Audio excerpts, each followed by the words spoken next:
Kwa majina naitwa Veronica Daudi Mponzi, ni muuguzi mfawidhi kutoka hospitali ya rufaa ya mkoa Seketure mkoani Mwanza.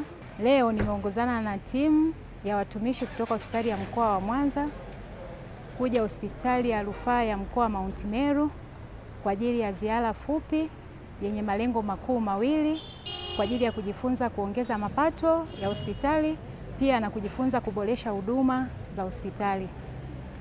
Tumekuwepo hapa takribani leo ni siku ya 3 toka tumefika. Tumejifunza vitu vingi. Tumejifunza utoaji wa huduma kwa wenzetu wa Mount Meru, tumejifunza usafi wa hospitali, tumejifunza ushirikiano kati ya watumishi pamoja na viongozi, pia tumejifunza uboreshaji wa mapato ya hospitali. Kuna baadhi ya vitu ambavyo wameinvesti ambavyo vinawaongezea mapato. Pia tumejifunza ubunifu, wana ubunifu wa baadhi ya majengo ambayo wameongeza kwa ajili ya kutoa huduma moja kwa moja. Hayo majengo yataweza kuongezea kipato cha hospitali. Pia tumejifunza jinsi wanavyofanya katika kupokea wagonjwa. Wana vitu maalum, queue maalum kwa ajili ya kupokea wagonjwa. Mgonjwa anaitwa kutokana na queue kwamba njoo mgonjwa namba fulani unahitajika sehemu fulani. Ni tofauti na hospitali zetu zingine tunavyofanya, tunaita kwa majina. Kubwa zaidi wana emergency ya VIP ambayo ukiona kwa kweli unaweza ukasema hauko Tanzania.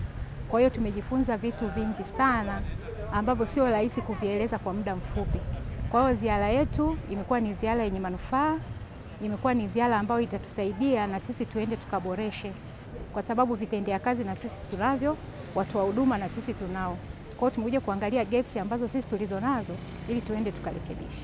Kwa majina naitwa Daudi Jacob Marwa kutoka hospitali ya rufaa ya mkoa Seketure.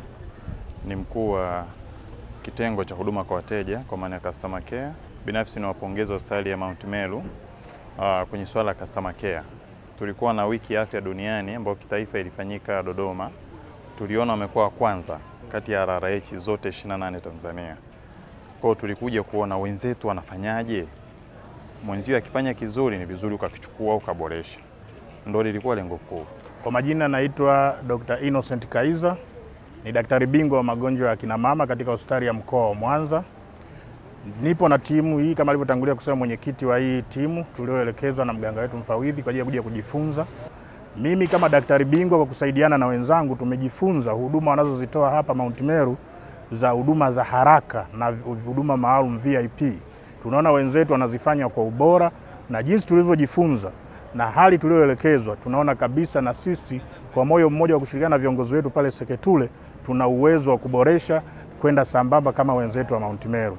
Kwa majina naitwa Dr. Advent, ni daktari wa binadamu nayetoka katika hospitali yetu ya rufaa ya mkoa wa Mwanza Seketure. Tazungumza kidogo juu ya habari ya misamaha. Tunajua kabisa kwamba serikali ilitoa makundi maalum ya watu ambao wanastahili kupata huduma kwa kusaidiwa kwa kupewa misamaha, lakini sio wote ambao wanastahili kupata misamaha. Wako ambao wako katika makundi ya misamaha lakini wanajiweza kuweza kulipa huduma. Kwa hiyo tumekuja kujifunza, tukaona kwamba wenzetu wa Mount Meru wana uwezo mzuri sana wa kuweza kuwabaini ni wangapi ambao wanahitaji kabisa msamaha, na hao wameweza kuwapatia msamaha wa matibabu. Lakini bado tunaona tuna gap sisi kwetu, bado tunahitaji kujifunza sana namna ya kuweza kuwabaini wale ambao ni dhahiri wanahitaji misamaha na wale ambao wana uwezo wa kulipia huduma. Kwa hiyo hilo ni gap ambalo sisi tumejifunza na tutakwenda kulifanyia kazi.